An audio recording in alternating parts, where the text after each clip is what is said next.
tot sistema, la resposta violenta és el que accepta menys.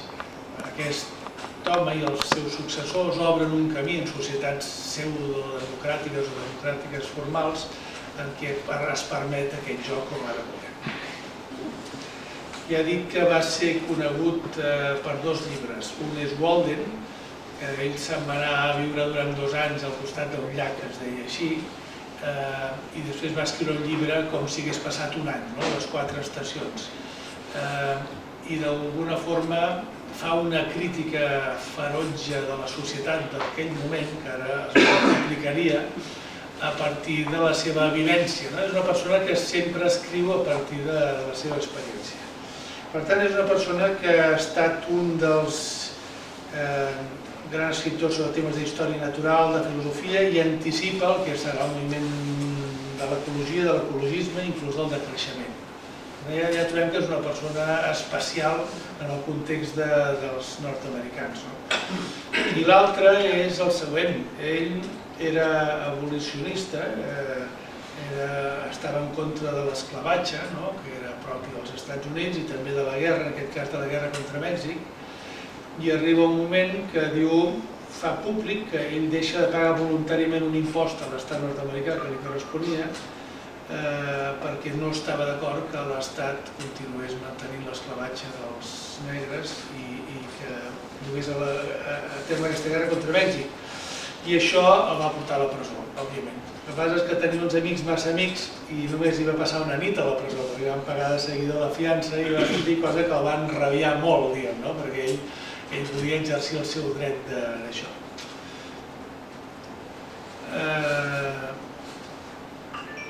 Aquest és el context pel qual després s'inspiraran en gran part hi haurà Tolstoi, Gandhi i Martin Luther King i molts altres que han agafat aquesta idea força, la força del ciutadà de desobeir. O sigui, els governs aconsegueixen imposar les seves lleis perquè els ciutadans obeïn. Si els ciutadans deixem d'obeir, el govern no durant res. Estem ja aquí a Catalunya, en alguns dels aspectes, ens estem en aquest tipus de posició així. Ara bé, hi ha una persona anterior a ell, que es diu Etienne de la Boétie, aquest era francès, el 1530-1563, escriptor, filòsof i polític francès del Renaixement, que escriu un document anterior que es diu Discurs de la servitud voluntària. Aquesta és la tesi que jo ara estava dient aquí. Diu, els pobles s'han deixat esclavitzar en la mesura en què s'han deixat embastardir i estupiditzar. Són dos termes que fem servir poc. La tirania és un règim que es fonamenta en la complicitat entre el tirà i aquells a qui afavoreix, i en la subjecció del poble no tan sols a través de la por, sinó també per la fascinació. Fantàstica. La tirania formal o real es manté perquè el poble estem subjectes per por, però també per fascinació, pel tinglado, per la propaganda, per l'entreteniment que munta el sistema. El costum i l'hàbit juguen un paper nefast perquè desnaturalitzen l'home i són la causa de la seva submissió. Per això mateix, les persones que no han conegut la llibertat ni tan sols la troben a faltar. Fantàstic, Allò de dir, si un neix en una presó, per ell el context és la presó. Doncs, si naixem en una societat que és una presó daurada, doncs resulta que no sabem el que és la llibertat. El dret, i acaba, el dret a la insurrecció política és una conseqüència de la llibertat humana i una reacció natural contra el mal govern. Per la Boétie, el tiranicidi, és a dir, fer fora o matar el tirà, és un dret natural perquè restableix la llibertat de tothom. En cap cas, però, la insurrecció o la desobediència civil no és un dret absolut, és limitat. Ha de tenir com a base la consciència. La conseqüència és assolir el que en deia els ideals de pax i lex, pau i llei, els únics sobre els quals pot fonamentar-se un govern just. Per tant, no estem parlant de gent esbojarrada, estem parlant de gent d'ordre, però precisament perquè volen ordre, consideren que aquell ordre que no beneficia a tothom estem obligats, si és un deure, a acabar amb els serveis, amb els sistemes tirants.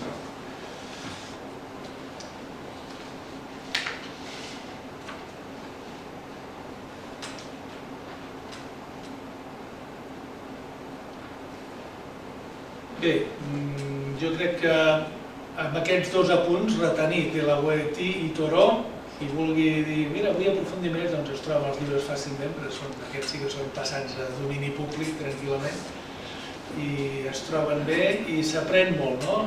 Intentant entendre com aquesta gent tan lluny de nosaltres ens descriu una societat tan semblant, molt pitjor ara, i a la qual inclús hem perdut la consciència d'aquestes nostres capacitats que tenim. Gandhi s'inspira en aquesta gent i també s'inspira en Tolstoi i en la seva tradició ahimsa no violenta de l'Índia, i va construint una teoria que després aquí hem aplicat als objectors i aplicat als xironàlegs i aplicat a molta gent, que és el que m'agradaria ara resumir en 5 passos. Quins són els 5 passos del que en diem l'estratègia no violenta? Gandhi deia que no es tracta de violència o no violència, sinó sobretot el que ell deia satyagraha, que és la recerca de la veritat, però no entesa com una cosa objectiva, sinó com allò que quan hi ha un conflicte, diguem, entre dues persones que tu estimes, i cadascú t'explica una història, oi que diem ens agradaria trobar la veritat del tema, i és molt complicat, perquè cadascú veiem un tros de la veritat.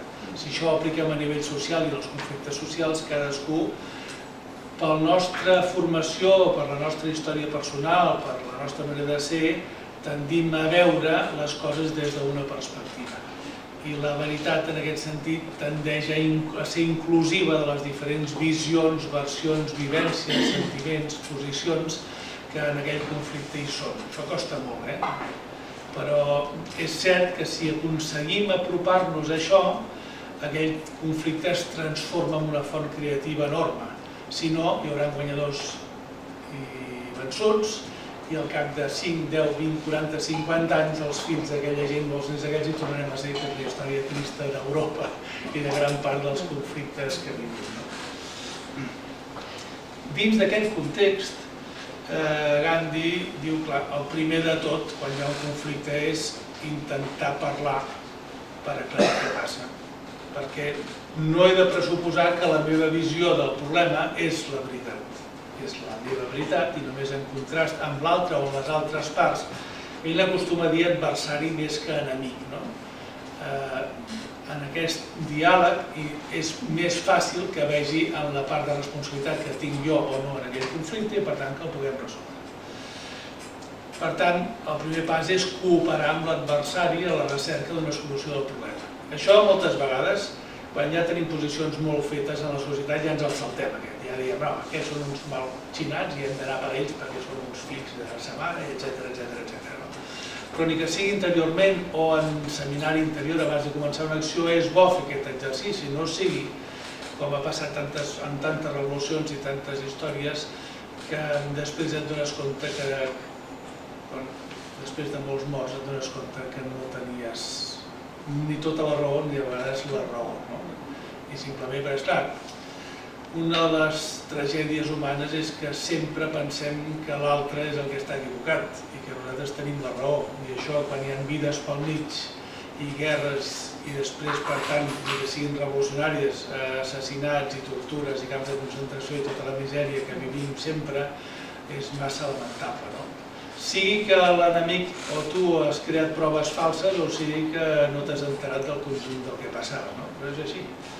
Per tant, el primer punt, molt important, intent de diàleg i de cooperació al màxim possible per intentar resoldre les coses de la millor manera possible. Ara, aquest diàleg normalment només es dona quan les dues parts, o les 3 o les 50 parts, es reconeixen amb el mateix dret a dialogar.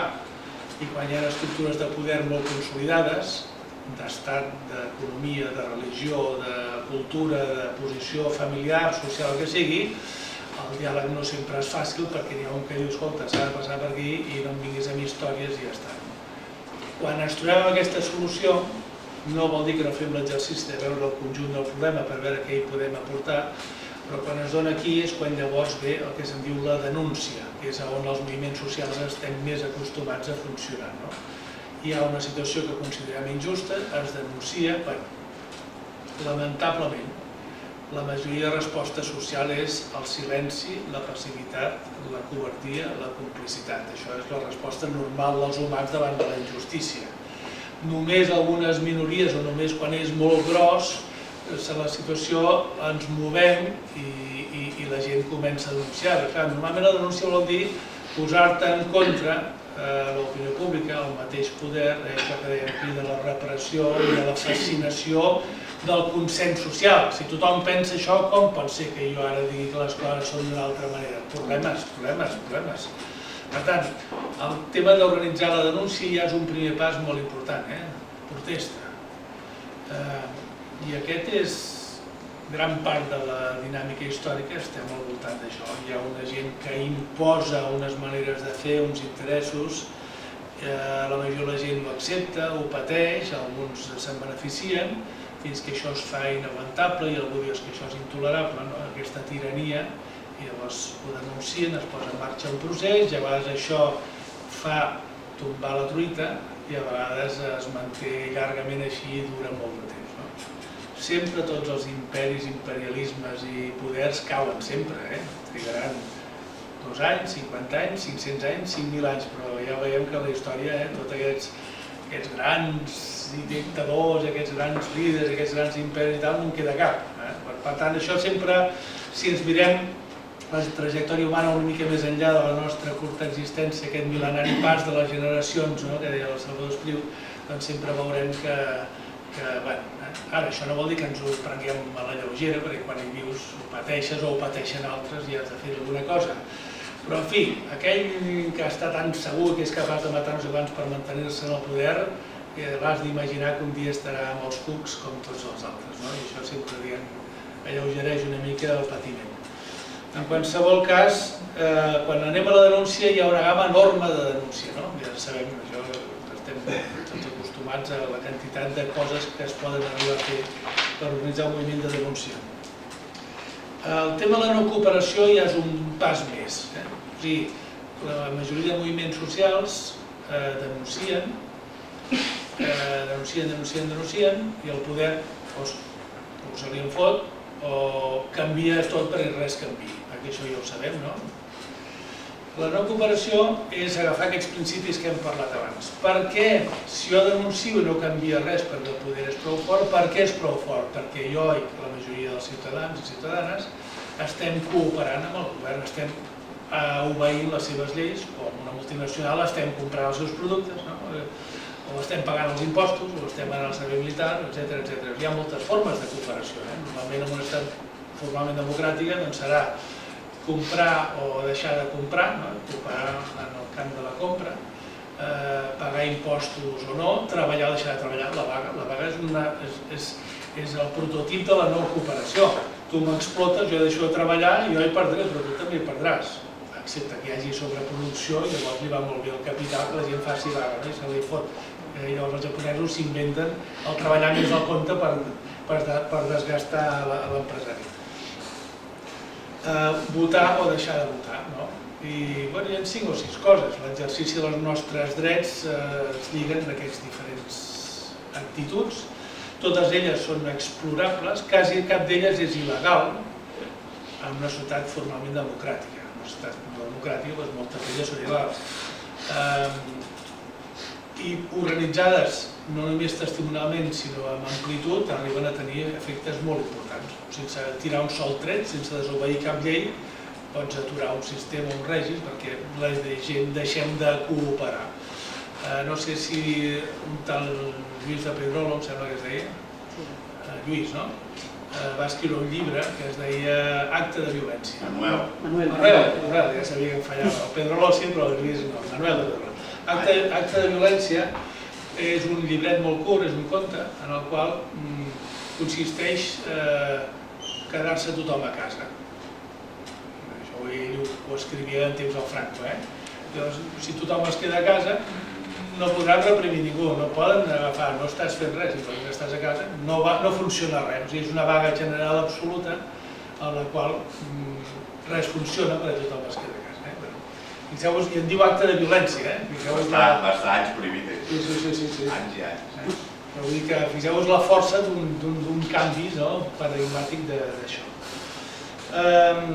Si la no cooperació no aconsegueix remoure perquè no és prou ampli o perquè el sistema és prou fort i pot anar aguantant, el següent pas que diuen aquests grans experimentadors i innovadors que han anat construint en la seva pràctica aquesta teoria ja és la desobediència civil, que és triem alguna llei clarament injusta o inclús una llei justa però que és d'un règim injust i desobeïm-la, i l'objectiu és cap règim pot mantenir-se a partir d'un cert nombre de gent a la presó. Quan t'has omplert totes les presons i tots els estadis i tot no sé què, amb un percentatge molt petit de la població a la presó, allò no pot funcionar. Poden dedicar a anar matant la gent, hem vist que poden tirar pel dret i a tot arreu. Per això jo dic que normalment això en règims formalment democràtics, com era a la Índia amb la Commonwealth, que allò que era una colònia, havien de mantenir una mica les formes. Els americans, jo crec que ara els nord-americans ja passen absolutament i liquiden a tothom i fora. Amb un dron d'aquests, ara aniran a Síria, provaran el sistema, guanyaran molts calés venent drons per tot tipus de coses i ja hauran fet el seu negoci. Però inclús en la seva població han de mantenir una mica l'ordre de les coses i sempre estem en aquest punt així. La desobediència civil ja n'he parlat, per exemple, el moviment d'objecció de consciència, en el qual jo vaig aprendre aquestes coses en la pràctica, no era una cooperació, era desobediència civil. Hi havia una llei que ens obligava a fer el servei militar obligatori, si no ho acceptaves podies anar condemnes en cadena fins a 12 anys, podies tirar fins als 30 i pico d'anys a la presó, i hi va haver un company, el Pepe Ulza, que va dir jo em planto, i amb ell ni tan sols quasi el van reconèixer, el van posar només com a desobediència, i van anar fent diversos anys a presó al Sàhara, al batalló disciplinari i tal, i a partir d'aquí ens vam aplegar una colla, 4 o 5, a Montserrat, vam decidir la campanya, vam posar Can Serra, vam posar en marxa això, ja érem 11 al cap de 4 mesos per Nadal, el 75, després de la mort de Franco, i quan vam entrar a la presó escrivíem els articles de la nova Constitució que reconeixia el dret a l'objecció de consciència i la proposta de llei des de la presó. Passàvem al Parlament Constituent, etc. Això que era una cosa de 4 sonats, perquè la realitat era aquesta, en 30 anys, fins a acabar el servei militar obligatori, va aplegar 1 milió de joves a tot l'Estat i uns 30 o 40.000 insumisos que inclús ja no acceptaven ni la llei d'objecció. Molts de vosaltres ho coneixeu, ho heu viscut directament o indirectament. 1 milió, pràcticament hi ha moltes famílies de tota Catalunya que tothom té algun parent o algun conegut que s'ha trobat en aquesta situació. Per tant, aquí veiem la força del tema. Ara, què es dona? Es dona un moment de crisi. El mateix fet, la mateixa objecció feta 20 anys abans, doncs com els testimonis de Jehovà, que són els primers objectors, tampoc els interessava canviar la llei, però fet això 5, 10, 15 anys abans de la mort de Franco, ens haurien fotut 12 anys a la presó i no hauria passat res. Però si tu no proves, si tu no exerceixes, si tu no tens una estratègia, passen les oportunitats, passen les crisis i has perdut l'oportunitat. Després, un cop feta la Constitució, també hauria estat molt difícil canviar-ho, perquè la Constitució ja està feta. Però en aquests moments de transició, de canvi, de revolta, de revolució, digues el que en vulguis, depèn d'on tu ho mirem, doncs hi ha finestres d'oportunitat que cal ser-hi. Jo crec que ara, això ja vaig acabant, estem precisament en aquest moment. O sigui, estem en una crisi de sistema en molts àmbits, no tenim força per fer-lo caure, però ell mateix es va enfonsant en moltes coses, que té capacitat de refer-se amb altres. I jo crec que el propi 15M, la pròpia cooperativa, el conjunt de moviments de tot ordre que estan funcionant, la PA, etc., està mostrant que la ciutadania estem deixant de ser súbdits i estem passant a exercir els nostres drets de ciutadania, i entre ells aquests. Hi ha una diferència, que és que de les desobediències i de la no cooperació, sobretot de la desobediència, la més important és no pagar impostos, que és deixar de col·laborar. Llavors, l'objecció al servei militar s'ha transformat en l'objecció a la despesa militar, que és no pagar una part dels teus impostos a compte de no contribuir a la despesa militar. Què passa? Clar, quan aquest senyor feia això, li posaven una multa, li donaven això i se'n tornava cap a casa. Ara el sistema és prou organitzat com perquè t'embarga el compte corrent, et deix quasi sense sou, et fot la casa si en tens una. És a dir, el grau d'implicació que gran part de la població tenim amb el tema dels calés, amb els bancs, amb els comptes corrents, amb la hisenda i tot això, fa que ens sigui molt més difícil i tinguem més por, parlant en plata, assumir aquest tipus de coses, perquè abans et posaven a la presó, molt bé, però jo pago l'impost, ara no et posen a la presó, simplement és de fer un delicte fiscal molt gran, però pel que estem parlant normalment són coses menors, no et posen a la presó, simplement t'embarguen, i clar, la gent diu que em vull quedar sense casa, o no em vull quedar sense compte. L'últim punt ja parlat, diàleg, cooperació, denúncia, no cooperació, desobediència civil, són els 4 primers, i el darrer és el que la cooperativa integral està exercint millor i d'altres moviments també, que és el que se'n diu construcció d'alternatives. Aquesta frase que es fa servir, si una cosa no t'agrada, doncs munta-la. En comptes de només criticar, en comptes de només denunciar, en comptes de només protestar, en comptes de només tenir el nostre suport i desobeir, posa també, si pots, les energies en muntar un altre sistema de banca, d'educació, de sanitat, d'organització social, d'organització política, de justícia, que és el que estem parlant ara. Jo crec que aquests 5 punts són fàcils de recordar, a mi sempre m'ajuden molt davant d'un conflicte, què podem fer, on som, com podem donar el primer pas, si no funciona el primer passem al segon, passem al tercer. La construcció d'alternatives es pot fer des del començament, no cal esperar a passar-ho tot, per això depèn del tipus de conflicte i per tant és un camí. Però clar, la construcció d'alternatives sense confrontar aquelles lleis injustes que impedeixen la construcció d'alternatives fa que sigui molt difícil que avancin. Això sempre ha estat allò de la taca d'oli. La taca d'oli funciona depenent de si hi ha aigua o no hi ha aigua perquè la taca s'estengui, o si hi ha més oli. Llavors, necessàriament la complementaritat entre els moviments de denúncia, de crítica, de no cooperació, de desobediència amb els moviments de construcció d'una altra manera de viure, crec que hem d'aprendre a articular-los i a no considerar que són coses antagòniques ni oposades, sinó més aviat complementàries. Al llarg de la vida cadascú té les seves capacitats, necessitats, prioritats, però que cadascú posa que hi ha feina per tothom, no cal barallar-se per això. Per últim, només aquesta referència al Codi Penal, molt interessant, una mica complicat d'entendre a vegades. Clar, la desobediència civil en si general, jo no sé trobar que hi hagi cap article, perquè desobeir la llei és desobeir la llei, ja està. El teu objectiu és que penalitzin i que hi hagi prou gent o que sigui prou evident la injustícia com perquè canviï aquella llei. Això no és per legislar. També pot haver una llei sobre el dret a la desobediència civil, em sembla a mi, perquè és contradictori. Però sí que en alguns casos t'apliquen delictes de desobediència i resistència, sobretot en l'acció directa amb la policia. La desobediència és quan, per exemple, un policia diu aixeca't i tu no li fas cas. Això és desobediència, cuidado. I la resistència és quan, a més, dius no, jo no em moc d'aquí i m'han d'aixecar a pes. Això és resistència a l'autoritat. Aquestes dues paraules, que són terribles, tenen penes lleus de sanció econòmica, s'ha de saber. 90 euros, tasques en benefici de la comunitat 10 dies, normalment 5, o localització permanent, el que abans en deia arrest domiciliari, que vaig deuen posar un xip, o pel mòbil 10 dies, normalment 5. Vull dir que a vegades aquestes paraules, resistència a l'autoritat, desobediència, sembla una cosa molt grossa i en aquests casos, si no hi ha per part teva cap acció violenta contra la gent, no són coses greus ni que la paraula soni molt forta. Òbviament, si hi ha una resposta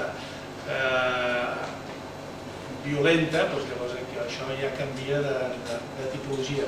Molt important sempre en totes les accions tenir algun periodista, si pot ser més un, que ho enregistri tot de manera que sempre es pugui demostrar i no es puguin inventar proves del que ha passat.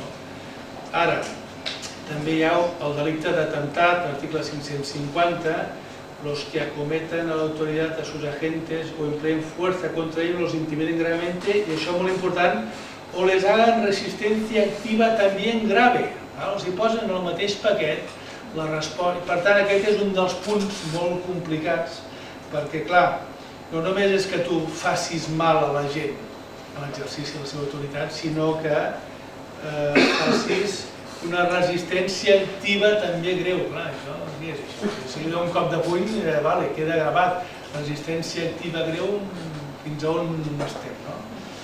I, bueno, aquest és el tema. Només voldria acabar, perquè s'ha acabat el temps, dient que l'Enric, quan em va demanar de participar aquí, em va passar un llibre per internet enorme en anglès de 200 pàgines que es diu Consciència i convicció, el cas sobre desobediència civil d'un tal o una tal, sobre Kimberley Brownlee. Kimberley, pot ser una senyora? Sí, un home. Oxford 2012, i analitza què és desobediència civil, què és desobediència personal, i quan parla de desobediència, bueno, analitza moltíssimes coses, en 200 pàgines, no? Ell arriba a dir que la desobediència civil sempre ha de tenir un caràcter limitat, conscient i públic, comunicatiu. Quan la desobediència a una llei és al sistema, mira, perquè em ve la gana, sense gaire argument, poc conscient, i el faig d'amagat, no es pot dir que això sigui desobediència civil. Per tant, ell sobre això creu que és difícil la protecció, perquè llavors això és el que amaga els defraudadors, els evasors i tot tipus de crims i delictes que es fan per tot ordre, perquè a mi em sembla que aquest no sé què. Per tant, l'important de la desobediència civil és assumir públicament les conseqüències del meu acte. Aquesta és la condició clau perquè pugui tenir el dret moral de ser valorada com un agent de canvi de la societat. I acaba el llibre precisament l'última frase de les conclusions de l'última frase, que això ja no ho desenvoluparé perquè ja toca als altres. En aquest cas, quan la desobediència civil té un caràcter limitat, conscient i públic, hi ha bones raons per afavorir una resposta restaurativa i no punitiva a la mateixa per part de la justícia. O sigui, és on ell introdueix de dir, home, si en qualsevol delicte la resposta restaurativa és la millor que la de posar-lo a la presó i que es podreixi allà o tallar-lo el coll, en aquest cas encara hi ha més motiu, perquè l'objecte de la meva acció il·legal no és beneficiar-me a mi, sinó jo estic patint per un benefici comú de la comunitat, o el que jo crec que és per això. Per tant, aquí els jutges sense cap dubte haurien d'aplicar penes restauratives. Jo crec que aquest és el fonament del grup de treball, que el darrer dia suposo que en parlareu. Si no l'heu pogut llegir val la pena, el meu anglès és molt baix i la traducció al Google és limitada, però en fi, alguna cosa he entès, almenys això ho he recuperat. Moltes gràcies. I el senyor també. Bé, doncs ara és el torn de la Mari. Molt bé. Per dissipar idees preconcebudes sobre la universitat, normalment les universitats es regeixen per lleis universitàries. En l'àmbit de postgraus es regeixen pel mercat. Dins del meu àmbit, no és per la pau, ni per lleis ni pel mercat. Fer pel que ens dóna la gana. No, vull dir que ens regim per altres criteris, que no les lleis o el mercat, que són de caràcter humanitari. De caràcter humanitari, en el camp de la violència, doncs per nosaltres serà la no violència, per tant l'autogestió, la cooperació, els drets humans, tota aquesta sèrie de coses són el que nosaltres fem. I què fem? Fem cursos, fem recerca i fem difusió. Doncs concretament relacionat amb el que ha dit en Martí i amb el tema d'això, inclús fins i tot relacionat amb aquesta casa o aquesta cooperativa, etc. Fa un parell de mesos tenim una col·lecció de llibres digitals, és a dir, que no estan en paper, si vols que estigui en paper s'han d'imprimir, col·lectius sobre les temàtiques que nosaltres toquem. I fa més o menys un parell de mesos vam presentar a l'Ateneu Barcelonès un d'aquests llibres que es diu Justícia Ciutadana. És un nom com podria ser Justícia Restaurativa o com podria ser d'altres. Hi havia, cito això perquè és il·lustratiu, el conseller de Justícia i el magistrat aquest conegut, Santiago Vidal, que fa poc cridava a la desobediència total i va sortir a la premsa. Ho dic per lligar caps.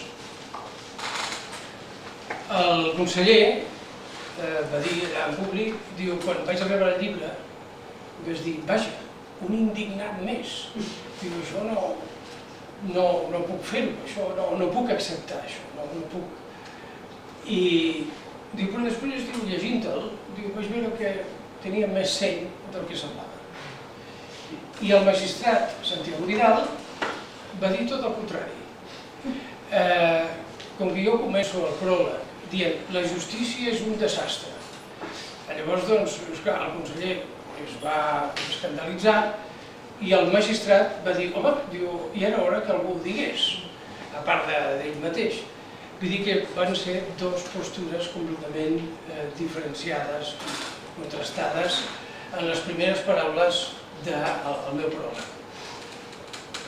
Al llibre participa aquest magistrat, Santiago Vidal, i d'altres juristes, etc. I què pretén? Doncs el que també deia en Martí, l'alternativa. Si la justícia és un desastre, doncs per què no ens muntem un sistema de justícia? Per tant, és autodeterminació en l'àmbit de justícia i autojustícia. Una mica jo invoco, en primer lloc, que en aquest país, Catalunya, tenim un dret, almenys el dret civil, diferent que és el dret civil constitucionari. I jo ho dic al pròleg i ho dic sempre als sermons que faig, en aquest país les lleis no la fan els juristes, les fan les persones, amb la seva manera de viure, etc. Després venen els juristes i ho passen al net.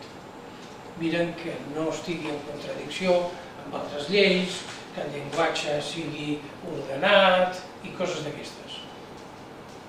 I a partir d'aquesta convicció que en aquest país les lleis les fem nosaltres, i alguns altres més que hi ha pel carrer, però les fem nosaltres, és a partir d'això que es proposa en aquest llibre, que podeu comprar a Edivoc i que si em feu arribar al vostre correu electrònic us l'envio gratuïtament,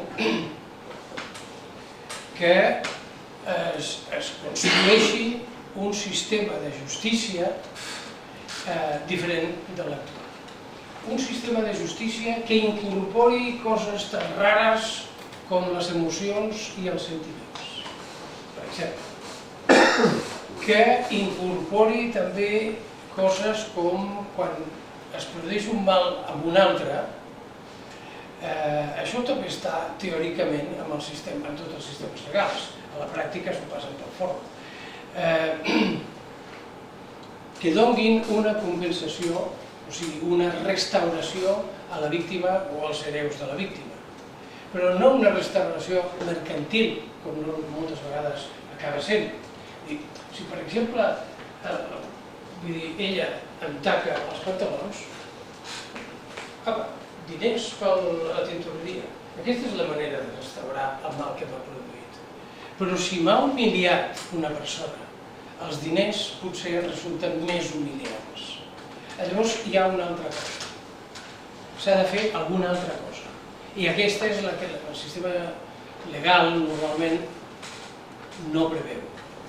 I llavors això em remeto, per dir-ho així d'una manera molt ràpida, al que jo he après, d'on he tret jo aquestes idees. Doncs una cosa que es diu conflictologia, resolució de conflictes, com a disciplina pluridisciplinària.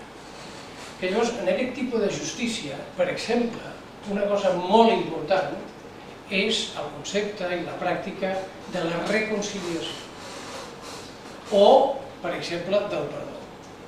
És a dir, si ella, bueno, ella no, perquè s'enfadarà, si un altre m'ofèn des del punt de vista d'una humiliació, jo amb diners no faig res. En canvi, si em demana disculpes, perdó, llavors sí que li accepto. O no? Sí o no? Esteu d'acord o no? És a dir, les ofenses morals només es poden, diguem, solucionar també amb respostes de tipus ètic, de tipus psicològic, si voleu, i per tant la reconciliació, el perdó, etc. és un element important. Que normalment en els sistemes legals això no està previst ni de lluny.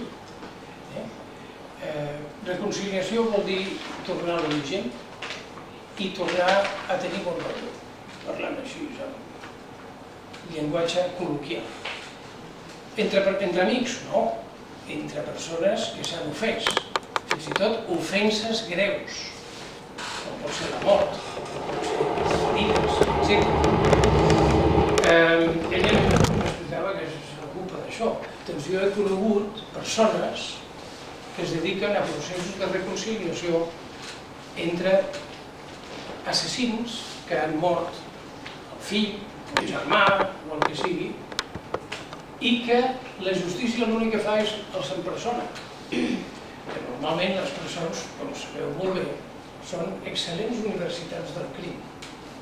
És a dir, allà aprenen més, hi troben col·leguis i planifiquen noves coses, etc. Doncs hi ha persones que es dediquen a la reconciliació entre una persona que ha assassinat i la persona que ha sobreviscut, o els fills, o el que sigui. Això dins del camp, per exemple, dels conflictes armats, dels conflictes grossos, hi ha casos extraordinaris.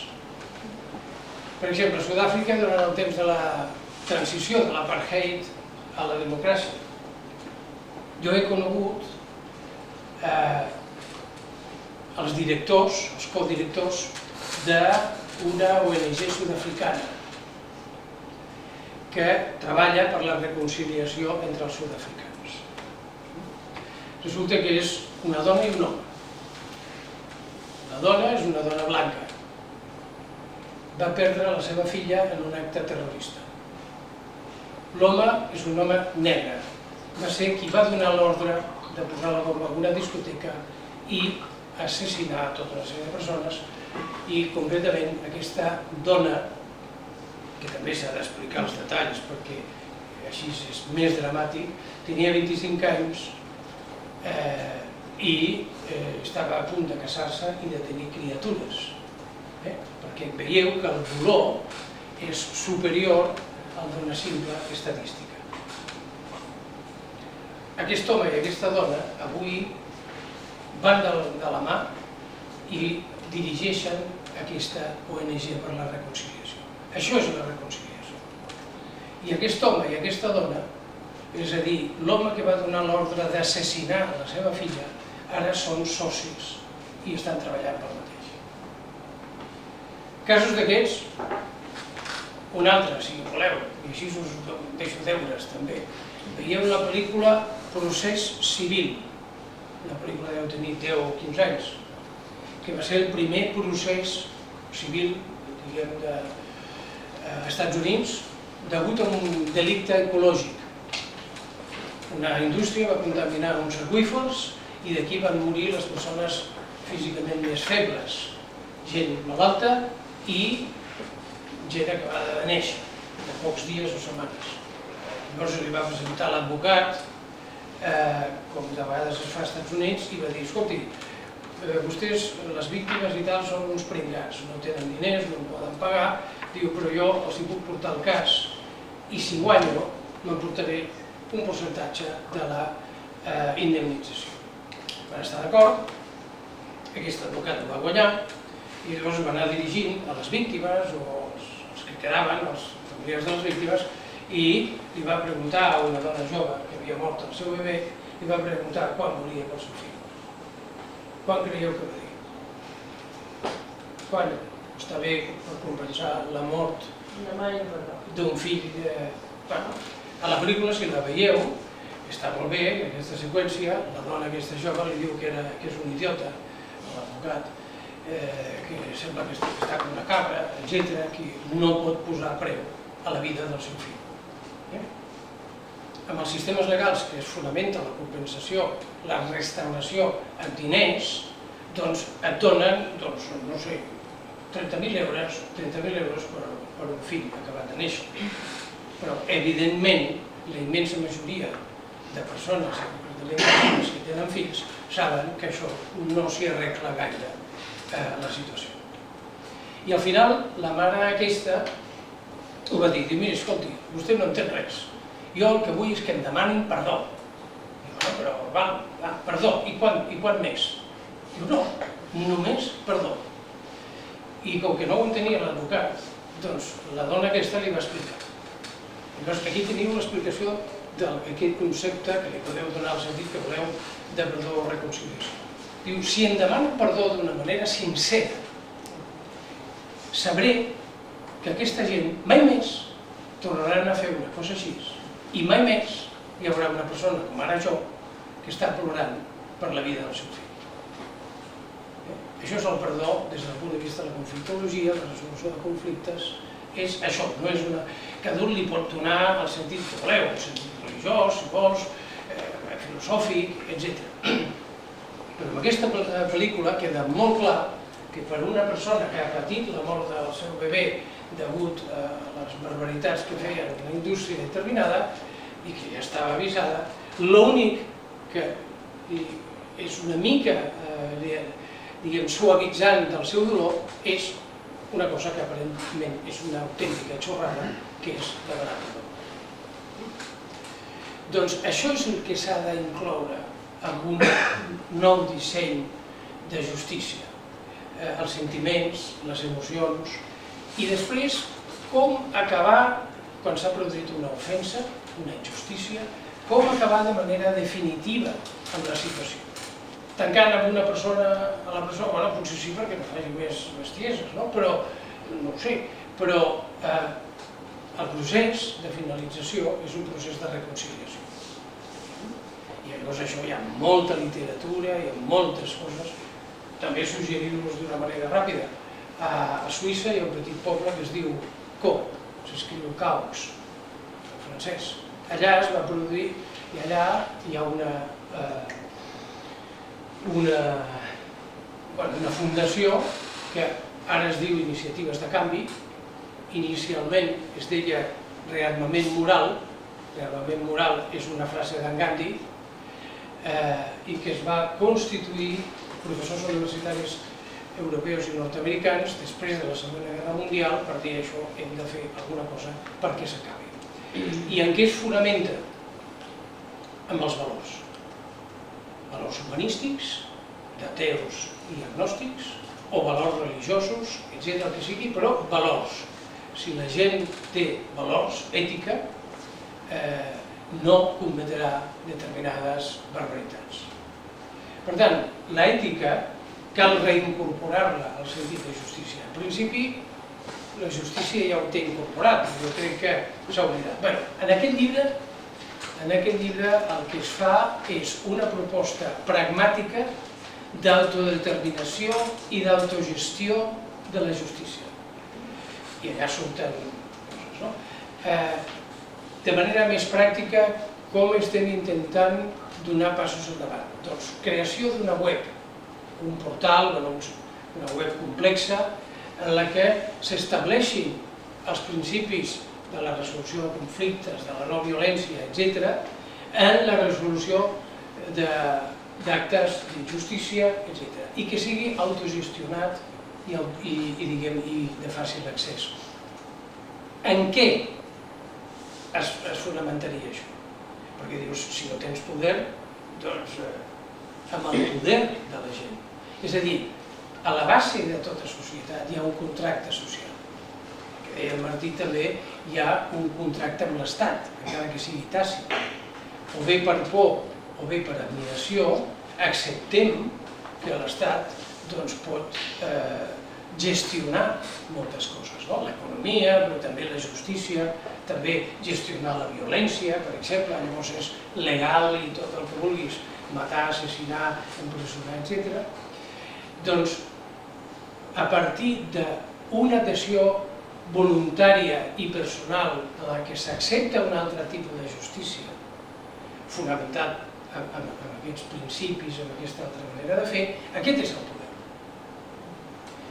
Si hem arribat a un acord tàcit o explícit de regir-nos per altres normes, que són les que hem fet nosaltres, les que establim nosaltres d'una manera sobirana.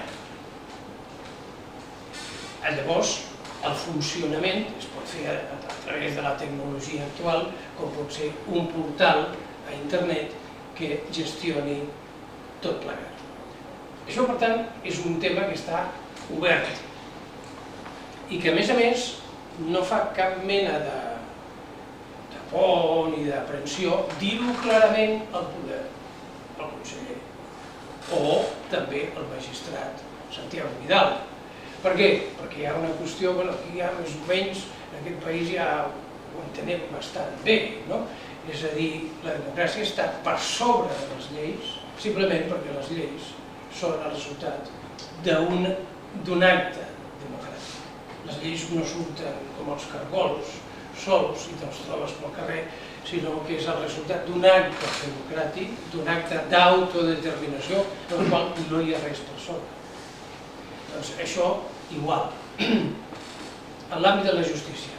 I una justícia que inclogui coses com els sentiments o les emocions o la compensació, que no és únicament, i moltes vegades, ni tan sols és així, una compensació econòmica. Evidentment, si has produït un perjudici econòmic, doncs la pasta, que és la manera fàcil de, evidentment, m'has trencat el cotxe, no sé què, doncs me'l tornes nou o sencer o en compres un altre, però hi ha moltes coses que són dins de l'àmbit de les emocions, dels sentiments i de l'ètica. Per tant, doncs, això és el que cal incorporar i fer-ho funcionar. Es pot començar per poc, hi ha precedents, per exemple, dintre de l'àmbit de l'arbitratge, que són els fallos en el comerç.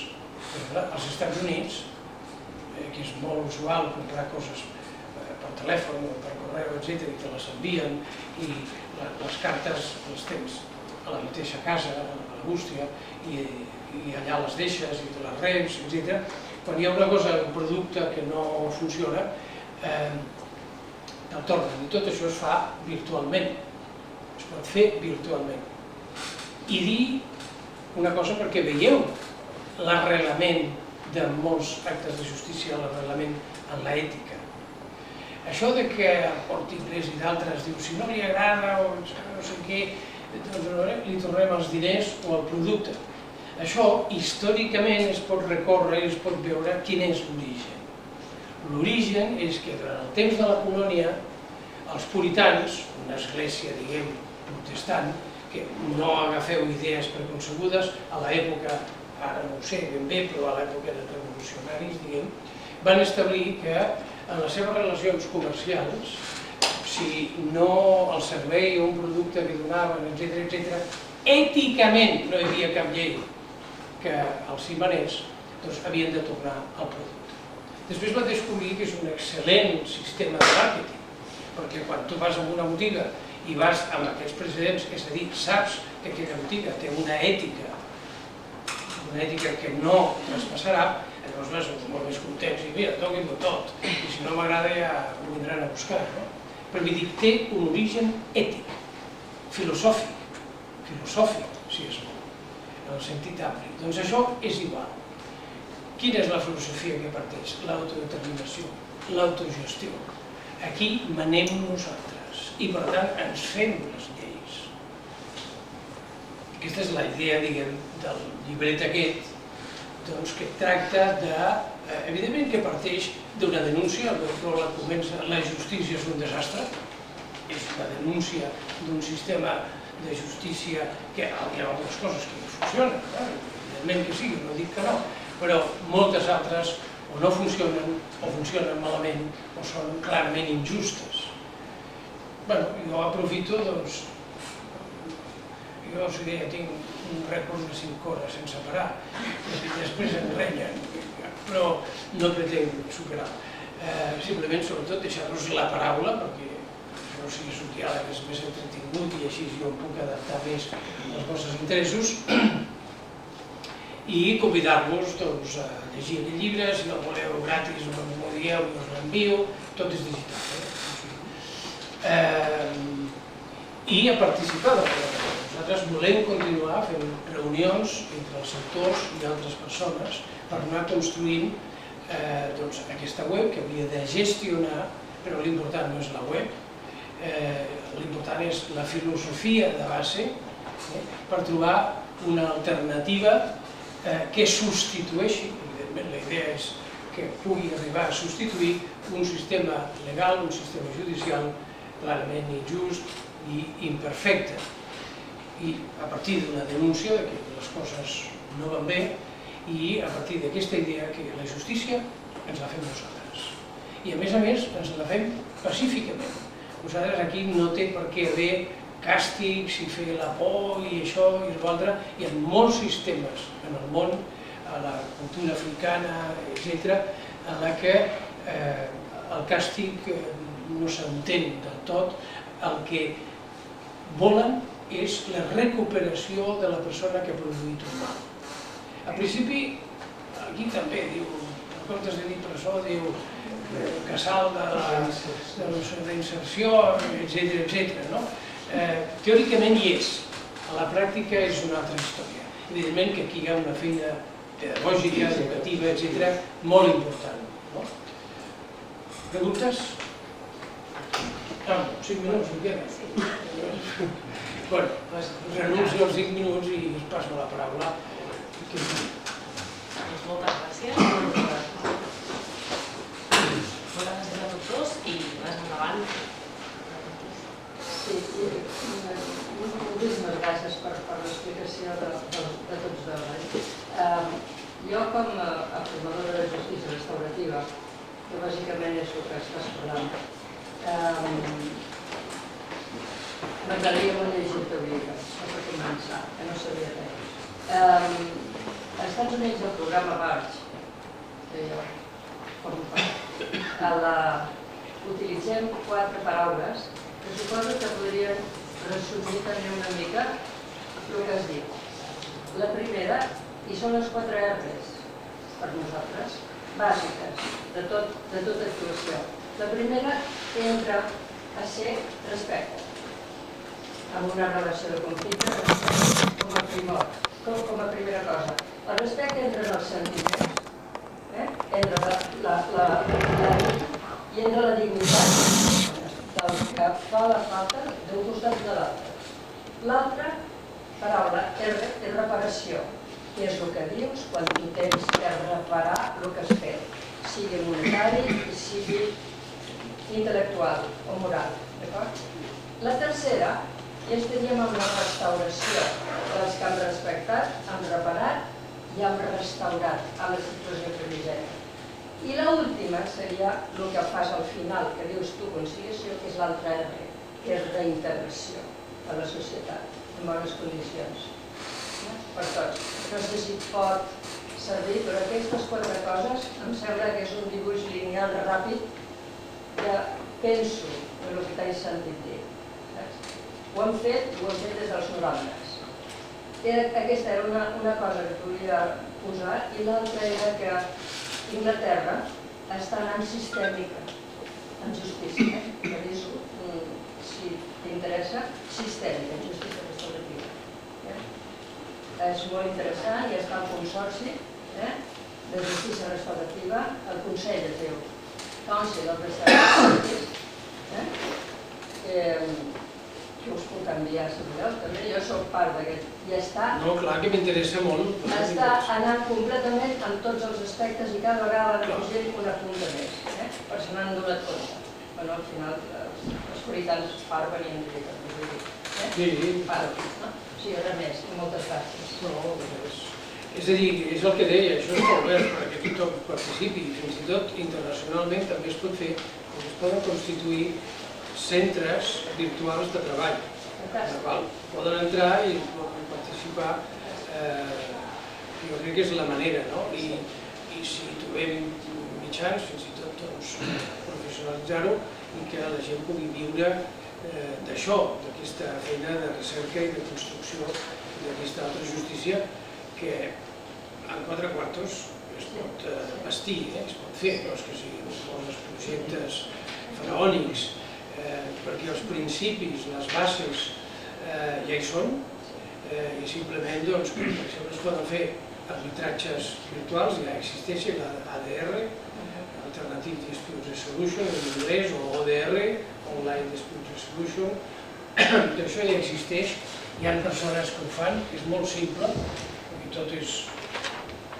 però es poden fer coses més complexes i sobretot fonamentat amb aquesta idea de que això és el més important, és a dir, alliberar-se i donar-se compte que qui mana som nosaltres.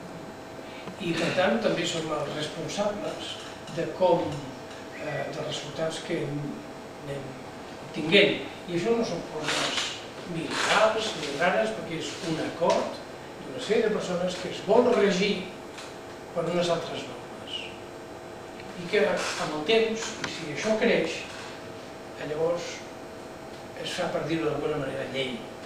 Es fa llei sense fer-se la llei, diguem. Escolta, aquí a Catalunya és això, el dret constitucionari. Si hi ha persones, aquí va ser fàcil de les parelles de fet, o no sé què, o dels matrimonis homosexuals. Per què?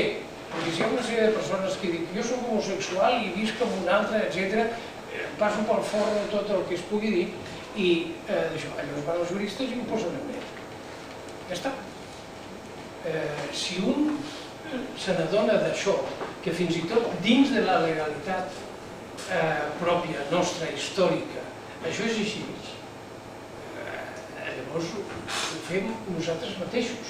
I si ens fa mandra, doncs li passem el mort a algú que li agrada dir tot això del dret i aquestes coses i que ens ho faci. Però sobretot l'important és partir d'aquesta cosa, que aquí les lleis les fem nosaltres. Simplement ens hem de posar d'acord amb accelerar més aquesta creativitat d'un nou sistema legal que inclogui altres elements que normalment el sistema judicial i legal tradicional no inclou cap per tot. Fins i tot també en les formes, també. No és únicament, hi ha tota una corrent, que el Martí segurament coneix molt, de pensament, de llibres i de tot, que és el llenguatge no violent. Això també és important. Moltes vegades es desatén.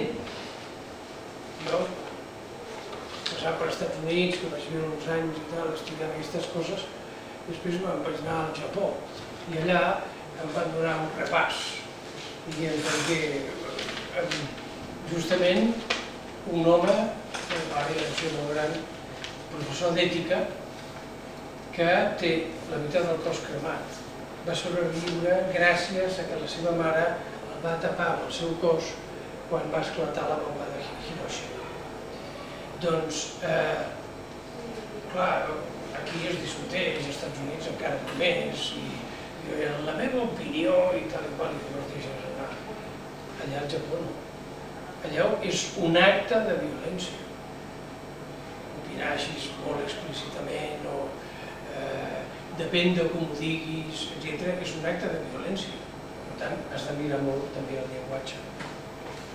Al Japó vas i vas a una pregunta i li dius escolti, aquest és el tren per anar a Tòquio? I sempre et dirà que sí. Tant si va a Tòquio com si va a Yokohama, és igual. Per què? Perquè contradir és un acte de violència. En tot cas, la pregunta l'has fet malament. Has de dir, quin és el tren que va a Tòquio? Però si fas l'afirmació, que sona molt malament, per un japonès que vagis fent afirmacions, és un acte de violència que et respondran amb una harmonia total. I et diran, sí, vagi allà. Això la gent una mica gran, els joves ja passen de tot. Llavors els joves es pot fotre un moc i dir qualsevol cosa. Però una persona gran sempre dirà que sí, perquè dir que no és violència. Violència verbal. Jo que també això és... Sí. Joaquim, aquest programa BART, has dit? BART, sí. On s'aplica, o sigui, com funciona, com s'aplica? Si no ho puc enviar abans, Voting Balance, l'Escola de Mitjans. La gràcia d'aquesta és que és justament el llibre vostre, perquè Voluntary Strategic Justice és la primera vegada que es va fer un programa que està a 35 estats americans i que la Janet Reno, quan va arribar, saps? Ell va ser fiscal general, va donar molts de diners per aquest programa. I els va donar a la Florida, a la Universitat de la Florida i a Minnesota, saps? I cada un va fer una estructura i llavors va agradar molt i es va repartir a tots. I consistia, la gràcia de tota aquesta pel·lícula sobre les mediacions i tot el que s'havia fet abans, en què per primera vegada deien, molt bé, la víctima està aquí, l'ofensor està aquí, la mediació perfecta, però bueno, escolti, els germans de la víctima, els veïns de la víctima, els que han quedat tocats a més d'ella o d'ell, i els pares, els oncles o també la família i els amics de l'ofensor, que ha comès la falta, que també han estat afectats perquè els miren malament o perquè els dona vergonya el que ha fet, aquesta gent també és víctima i també per tots els costats. Llavors era la comunitat entrava per primera vegada. I deien, escolta, a la comunitat se l'ha de respectar, reparar, restaurar i reintegrar tal com estava completament. I és la primera vegada que entra tot junt. Per això es diu el balance, saps? Sud-àfrica, la pel·lícula In My Country, el meu país, la podeu veure, escrit per una periodista de veritat, no és una invenció. Allà es veu el sistema de justícia africana. Tota la gent, va sortir una llei que va dir tota la gent que demani perdó per crims de sang comesos, no la tancaríem a la presó. Aquesta ja és la primera cosa sorprenent. I llavors, què feien de jurat? Doncs gent del poble, que escoltava, etc. I llavors allà surt un cas real. Surt un cas real que era un policia, en l'exercici de la seva feina repressiva en l'antic règim, doncs va anar a casa d'un que era sospitosos de pertànyer al Congrés Nacional Africà, el partit del senyor del que després va ser president, doncs va entrar i va matar el pare i la mare davant del fill, que era petit. Degut a això, el fill va perdre la capacitat de parlar, entre altres coses. No podia parlar. Llavors, aquests els van portar davant del tribunal. I el policia aquest, que estava jubilat, doncs el que va fer va ser... Ell li va dir, per què el van matar? Diu, és que jo tenia ordres. Diu, ni ordres ni res. Vostè, l'ordre que tenia era de detenir aquelles persones. Al marge si era just o no, no de matar-se. Diu, és cert, és veritat. Però vaig tenir por que em matessin a mi i els vaig matar jo abans. I segueix, i això és de veritat, no és ficció. Va dir, però m'arrepenteixo molt d'haver-ho fet. Entenc el mal que he fet. I per restaurar, doncs, prenc sota el meu càrrec el fill, que ja no era tan fill, que era una mica més gran, i li pagaré tot.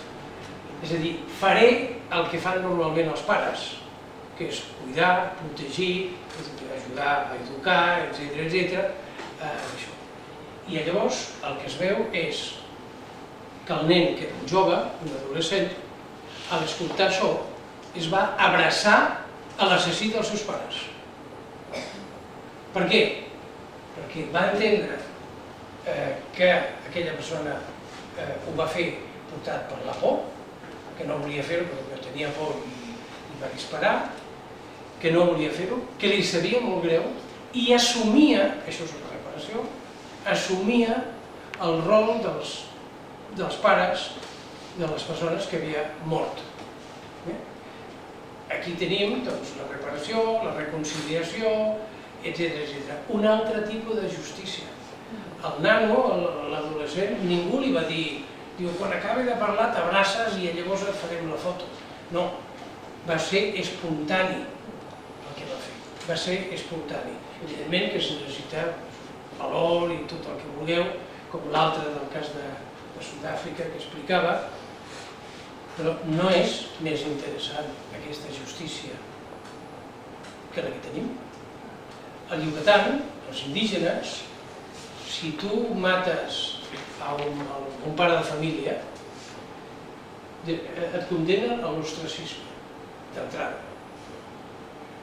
I, posteriorment, l'única manera de sortir-te d'això és assumir el rol de qui has assassinat. Has d'assumir aquest rol. I al nostre país, pau i treva, l'origen del govern de Catalunya, l'origen de la democràcia, etc. En una època, en un període de gran cacau, assassinats per tot arreu, etc., simplement el poder corrupte, no sabia què fer, un desastre fatal.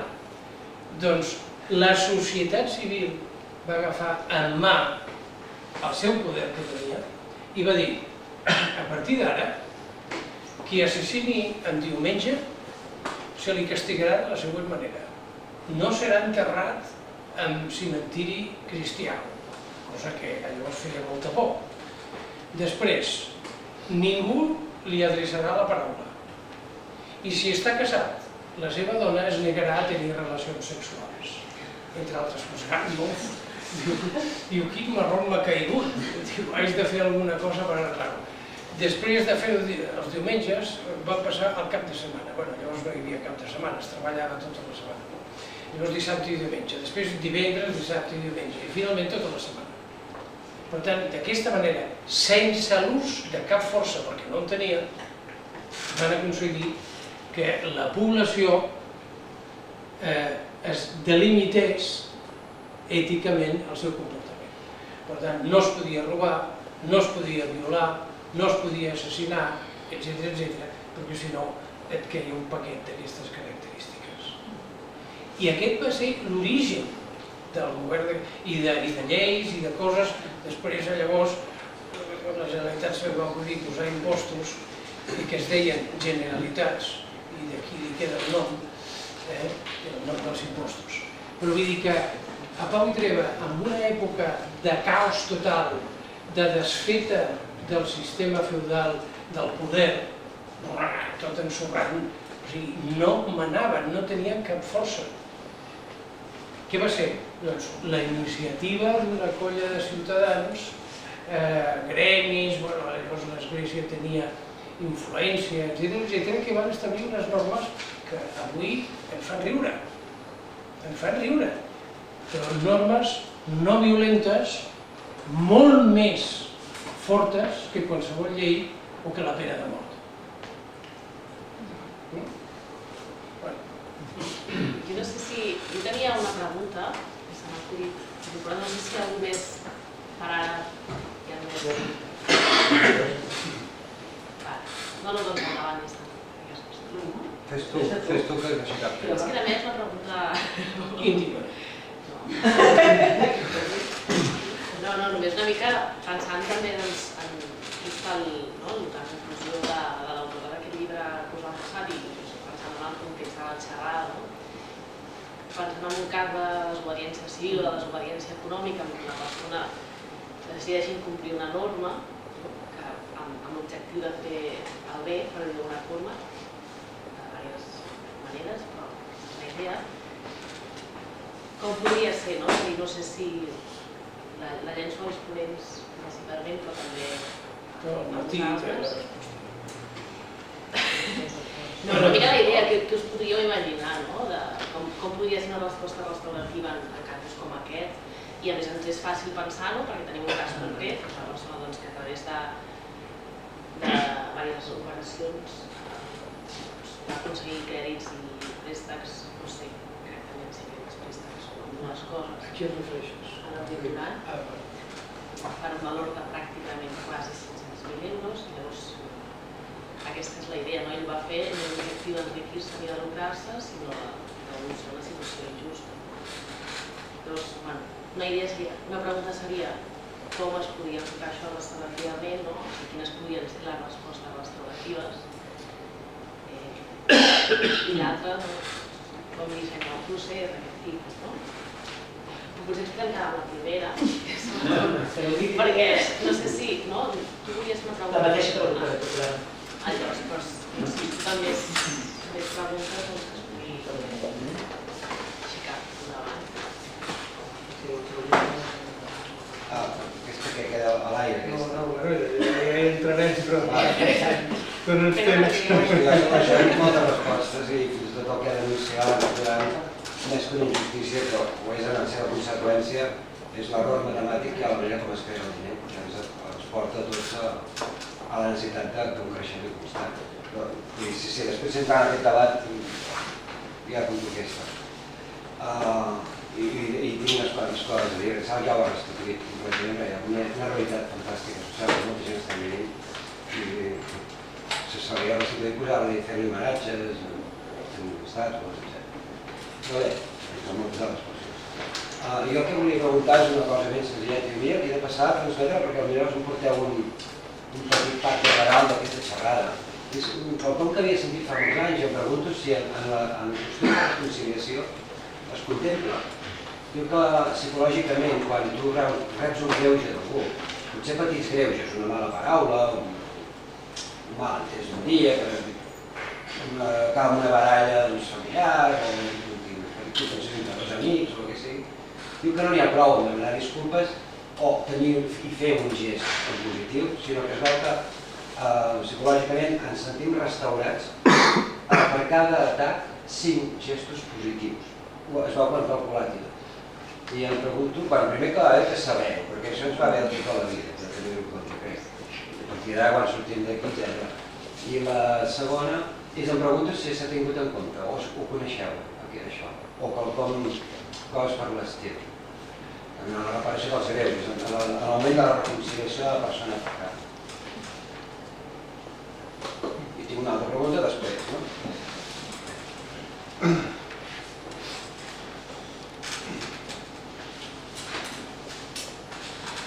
Clar, si diguem la desobediència civil, la frase aquesta famosa,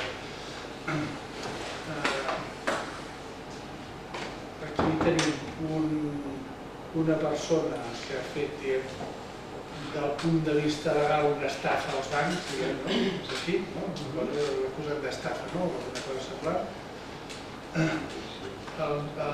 Qui hauria d'emprendre, ara ja dic del punt de vista judicial, després una altra cosa de nivell social, però des del punt de vista judicial, el jutge, si s'acollís aquesta frase última famosa, podria dir l'objecte de vostè no està en lucrar-se, no està en un guany personal, sinó intervenir en la denúncia i en el canvi en una situació injusta del paper de la banca, que a més socialment s'ha demostrat prou els resultats, diguem, de tot plegat, de forma evident. Clar, la restauració prové quan un és declarat culpable, diguem, no? Però un podria ser declarat innocent, en vista que, clar, abans de plantejar-te quina és la restauració del delicte, està a saber si s'ha comès el delicte. I aquest és un tema, per exemple, amb els temes d'objecció fiscal i ara amb el tema de la penyora fiscal, hi ha un antecedent del Tribunal Superior de Justícia de Catalunya, en el cas de Joan Sorroca, ella era i és un dels objectors fiscals més habituals, Hisenda li ha posat una sanció per no haver fet el pagament corresponent als seus impostos, i el Tribunal Superior de Justícia de Catalunya diu que no se'l pot condemnar, això. No s'ha entrat jurisprudència perquè no ha estat recorregut al Tribunal Suprem i per tant només és una pista, no?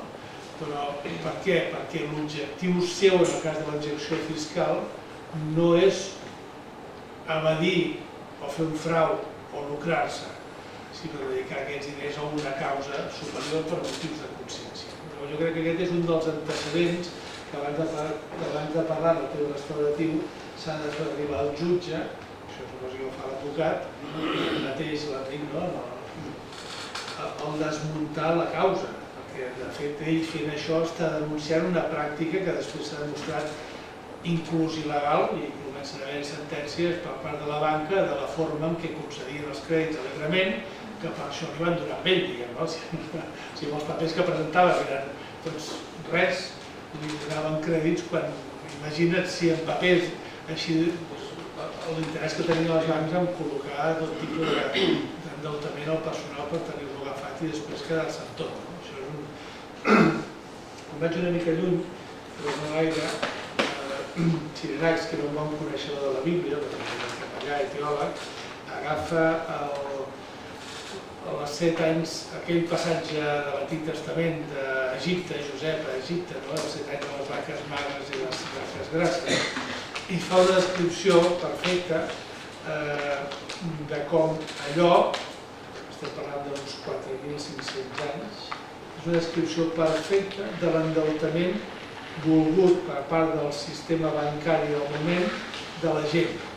És que al final la gent s'acosta al faraó i li diu: pren-me a mi, la meva muller, els meus fills, el bestiar, les terres, fes-nos esclaus i dona'ns de menjar. Això està escrit a la Bíblia, es llegeix a les esglésies tranquil·lament com un text sagrat, però és una descripció perfecta del que han après els banquers al llarg de... En aquell moment ja en sabien, i continuen repetint-s'ho de pares a fills, els banquers, no els funcionaris, els banquers, de com es fa per crear crisis. Els 7 anys de les vaques grasses i magres és una crisi cíclica organitzada que durant un temps hi ha abundància, la gent s'endeuta, hi ha de tot, es compra barat tots els excedents i quan llavors ja no hi ha crèdit i ja no hi ha abundància, la gent es mor de gana i el qui té les coses les va deixant a poc, a canvi de què? De l'esclavatge de la gent, de les propietats de la terra, de les cases, de les hipoteques. Per tant, jo crec que el primer de tot, la resposta a la teva pregunta és: hem d'acceptar que és culpable? Això jurídic i judicialment. Aquí podem pensar el que ens sembla, però el primer comentari és aquest. Hi hauria un tema que és una mica delicat, que és el següent. Quan abans he parlat de que les condicions de la desobediència civil és que han de ser limitades, en aquest cas era la desobediència civil, uns crèdits o uns préstecs determinats, eren conscients, és a dir, no era un barbat, era pel dret, i eren públics. Aquí en anglès diu comunicatiu, però jo entenc que comunicatiu vol dir que es comunica, és a dir, que és un tema que es fa públic. Clar, ell ho fa públic un cop ja ho ha fet. És diferent del Toró. Ara no vull jutjar res, simplement estem en un camp de reflexió i crec que val la pena que en parlem, perquè a vegades et trobes contradiccions. El Toró fa públic, jo no pago, m'he de pagar l'impost, no pago l'impost, posi'm a la presó. A la presó li paga la fiança del carrer, vaja roda, però aquí construeix tota la seva teoria.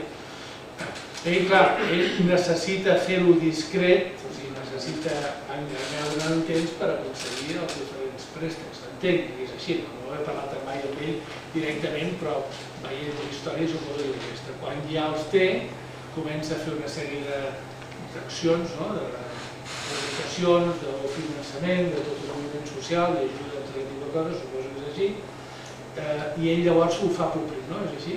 Sí. Fa públic. He estat recollint tots aquests calés i els dedicaré a això a partir d'ara. Treballa en silenci 3 anys. Del 2005 al 2008.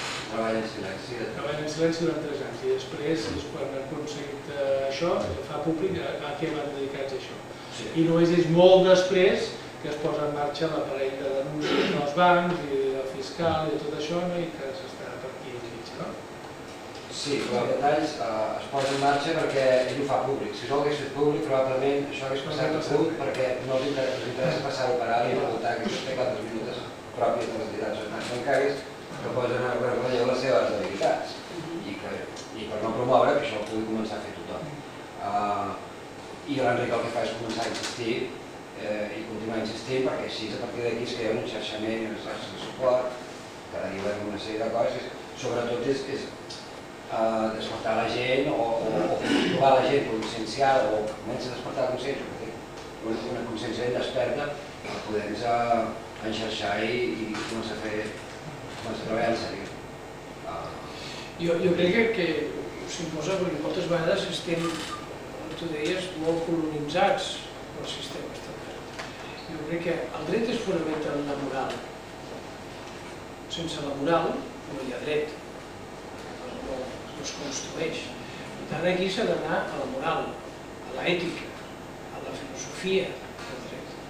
I llavors això, suposo que és la intenció d'ell, és anar aquí i,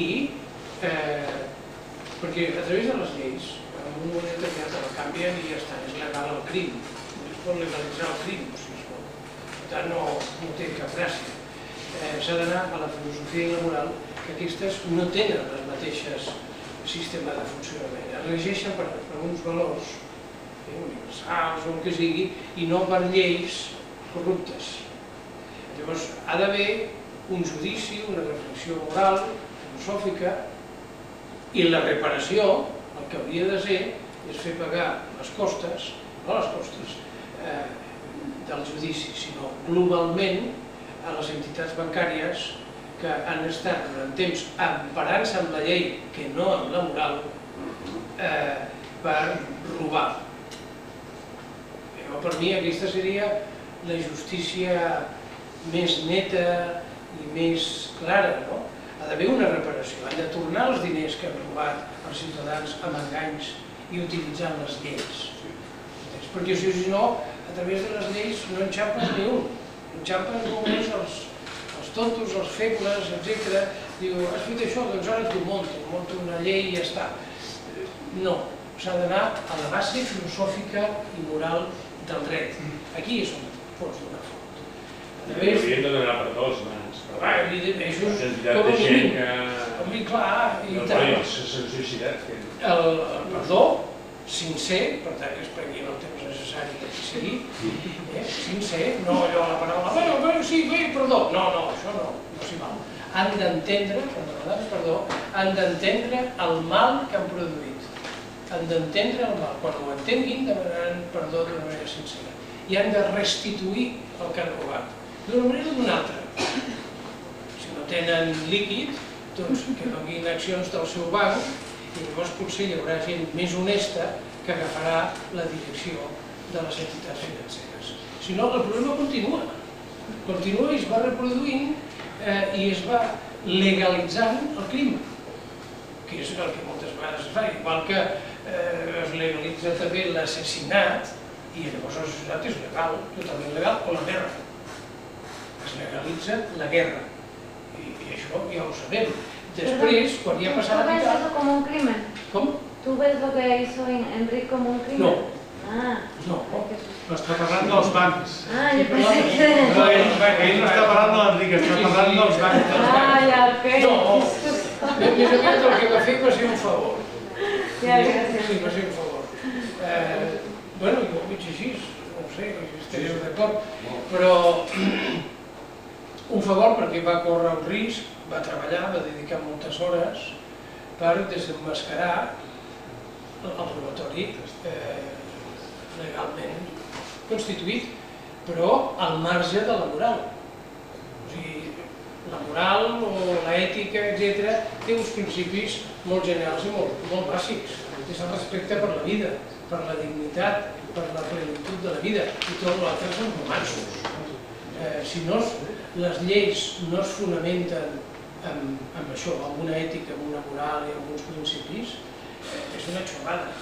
És simplement un mecanisme per poder dominar, controlar, robar, assassinar, etc., i a sobre aparèixer com els sants baixats del cel. I amb això també estan involucrats totes aquelles entitats en principi morals, ètiques, que es regeixen per valors i que permeten coses d'aquest estil.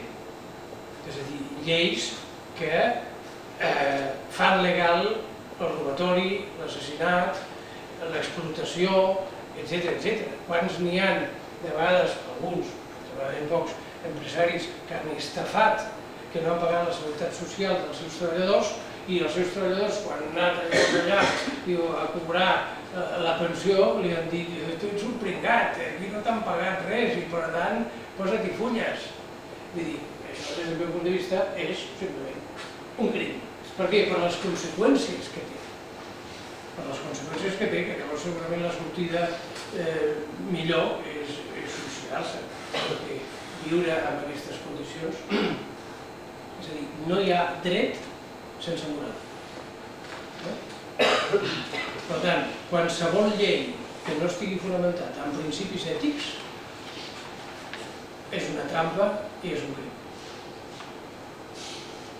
Es podria recórrer apel·lant que no hi havia dolor?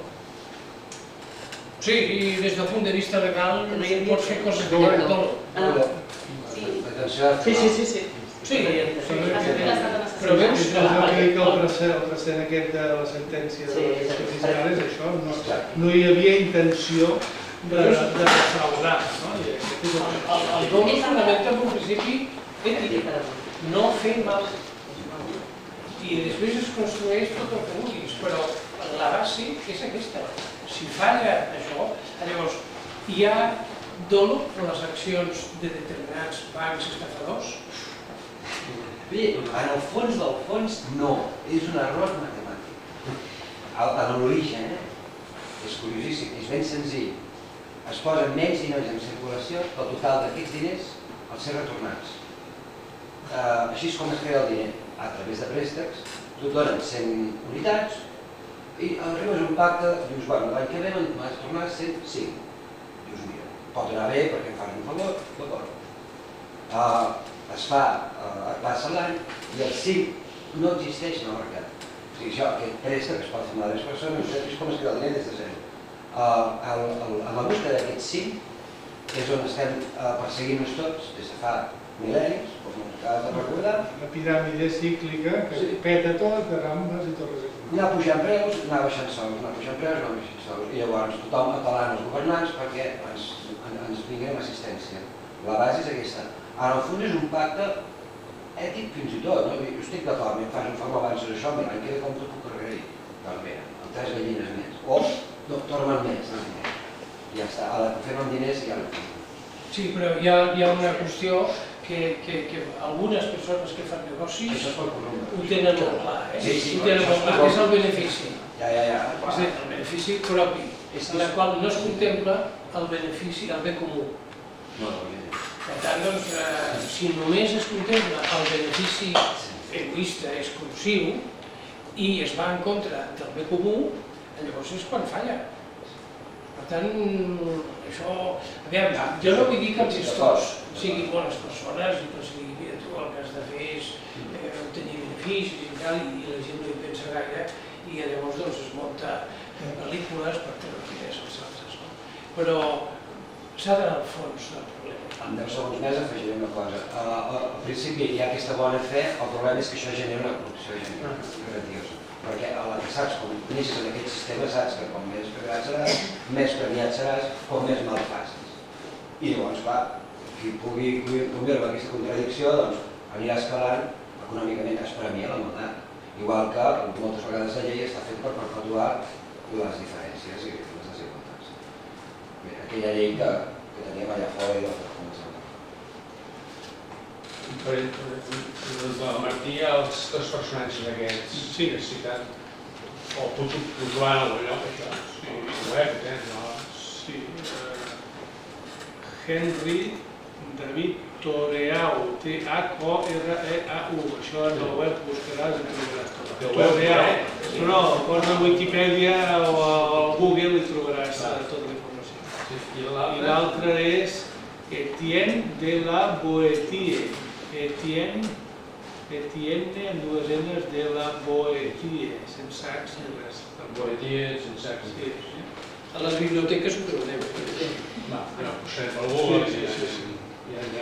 Bueno, jo aprofito per... Després hi ha una altra pregunta també. Sí, seria fer les pares. No sé si tot el tema que has parlat de la conciliació començant per Sud-àfrica, jo en aquell moment m'ha disparat al País Basc. Es pot dir alguna cosa o compliquem la vida? No, mira... Ella segurament ens ho pot explicar. Qui? Ah, doncs vinga. No, hi ha hagut...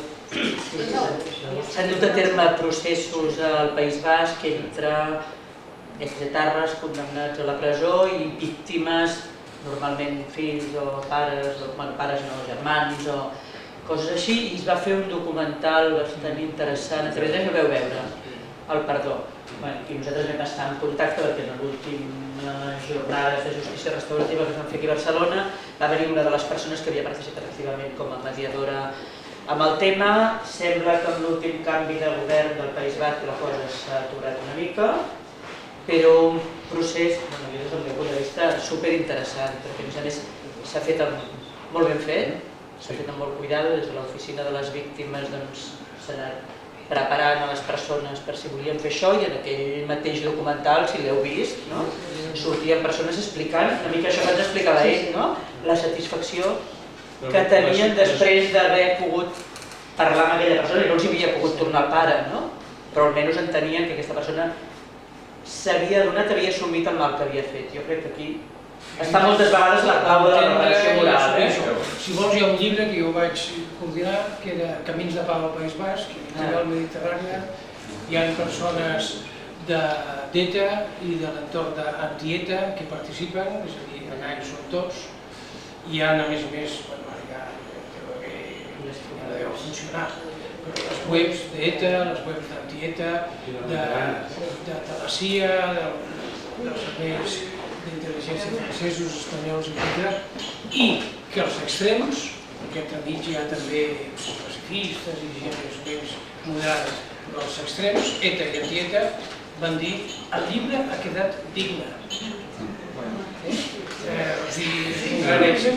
I això una mica estava fonamentat perquè jo vaig participar en primer converses secretes i després discretes a Belfast.